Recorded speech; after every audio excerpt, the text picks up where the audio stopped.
Indonesia adalah negara yang memiliki sejarah cukup banyak dan beraneka ragam. Penjajahan, perjuangan, dan juga kejayaan kerajaan-kerajaan yang kala itu menjadi pemerintahan di masing-masing daerah atau kekuasaannya. Disinilah salah satu kerajaan yang sempat berjaya di masanya kala itu. Kerajaan Pagaruyunglah yang menguasai, menjaga, dan menguasai Tanah Minang serta kejayaannya pun tidak diragukan lagi. Tetapi yang kini bisa dilihat hanya tinggal istana dan beberapa peninggalannya saja. Kali ini saya akan membahas tentang bagaimana dan seperti apa sesungguhnya istana ini bisa masih berdiri kokoh di sini sampai saat ini.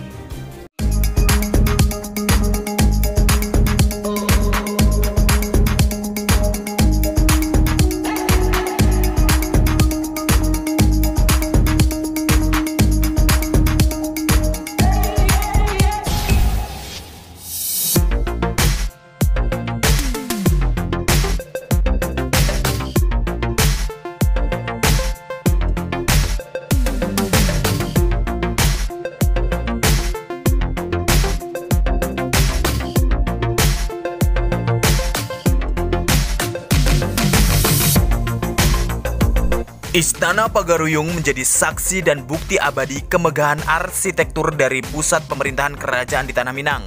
Meskipun wujudnya yang berdiri megah sekarang ini bukanlah bangunan aslinya, namun berbagai detail ciri khas arsitektur yang dimiliki sekarang masih sama seperti kondisi di zaman dahulu.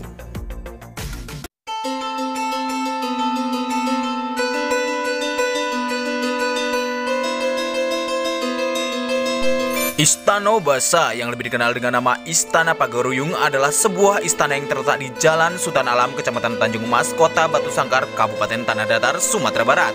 Dan Istana Basa ini berjarak lebih kurang 5 km saja dari pusat kota Batu Sangkar.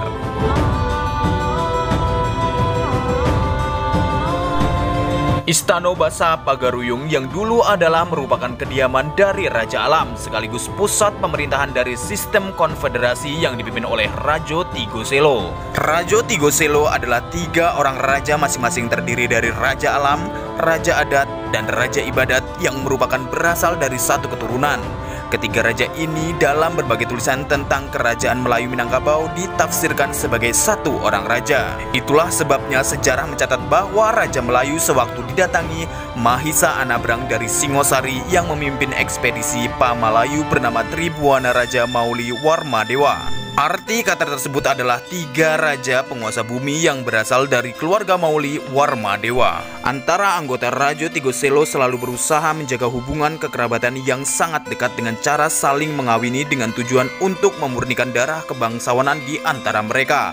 Juga untuk menjaga struktur 3 serangkai kekuasaan agar tidak mudah terpecah belah.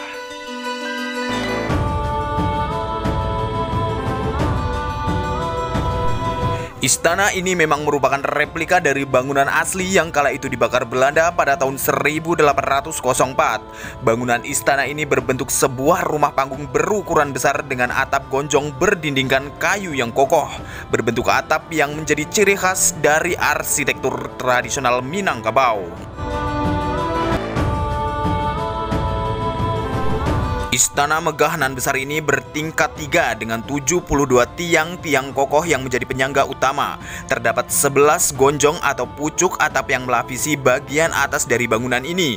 Seluruh dinding bangunan ini dihiasi oleh ornamen ukiran warna-warni khas Minang yang secara total terdiri dari 58 jenis motif yang berbeda-beda.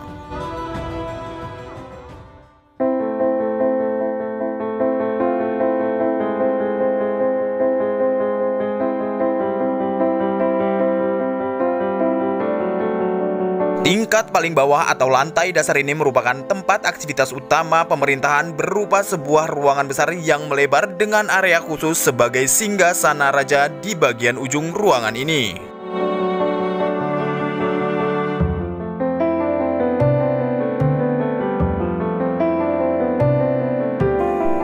Tingkat kedua dari bangunan merupakan ruang aktivitas bagi para putri raja yang belum menikah.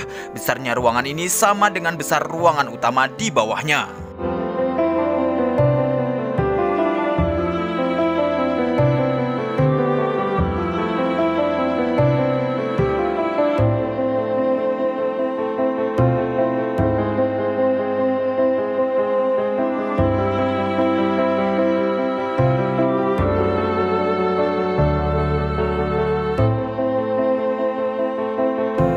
Dan ruangan yang teratas merupakan tempat raja dan permaisuri bersantai sambil melihat kondisi di sekitar istana. Ruangan ini disebut Anjung Peranginan yang berposisi tepat di bawah atap gonjong yang berada di tengah bangunan.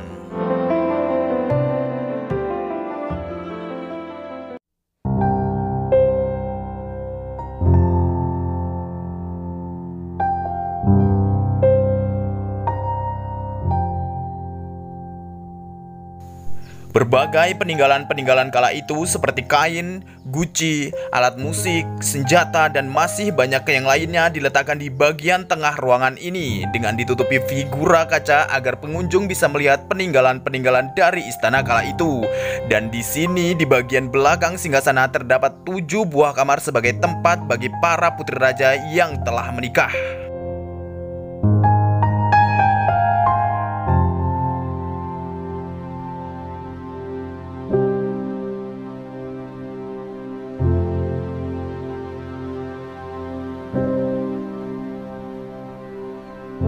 Istana Pagaruyung pada mulanya dibangun di batu bukit patah dan dibakar oleh Belanda saat terjadinya Perang Padri pada tahun 1804. Kemudian istana dibangun kembali dan kembali terbakar pada tahun 1966. Pada tahun 1976 kembali dibangun sebagai replika dari Istana Pagaruyung yang aslinya. Dan setelah itu kemudian istana menjadi dikenal publik sebagai tempat kunjungan wisata sejarah dan museum. Istana ini tidak dibangun tepat pada situs aslinya, tetapi berpindah lebih ke selatan. Pada malam tanggal 27 Februari 2007, Istana Basa mengalami kebakaran hebat akibat tersambar petir di puncak istana. Akibatnya bangunan 3 tingkat ini hangus terbakar dan juga membakar sebagian dokumen-dokumen serta kain yang menghiasi istana. Hanya sekitar 15% barang-barang berharga yang terselamatkan dari peristiwa tersebut.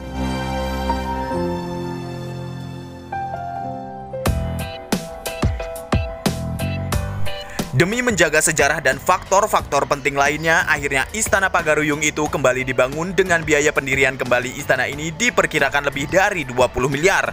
Istana tersebut selesai dibangun selama 6 tahun dan diresmikan oleh Presiden Susilo Bambang Yudhoyono kala itu pada Oktober 2013.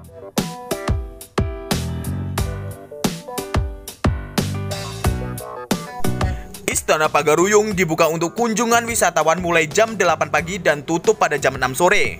Di kawasan Istana Pagaruyung sudah terdapat berbagai fasilitas seperti lahan parkir yang luas, toilet, dan musola. Untuk fasilitas penunjang berbayar terdapat rumah makan, toko souvenir, dan penginapan.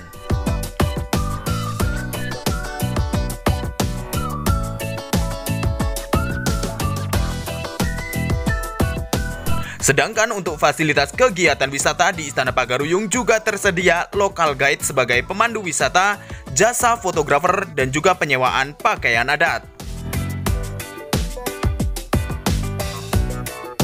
Terima kasih sudah menyaksikan video ini. Tonton juga video-video saya yang lainnya yang mungkin bisa kalian jadikan referensi wisata saat di Sumatera Barat. Jangan lupa untuk tekan like, komen, dan subscribe supaya saya terus bersemangat memberikan informasi wisata yang ringan dan menarik. Saya Bagus Yulianto. Wassalamualaikum warahmatullahi wabarakatuh.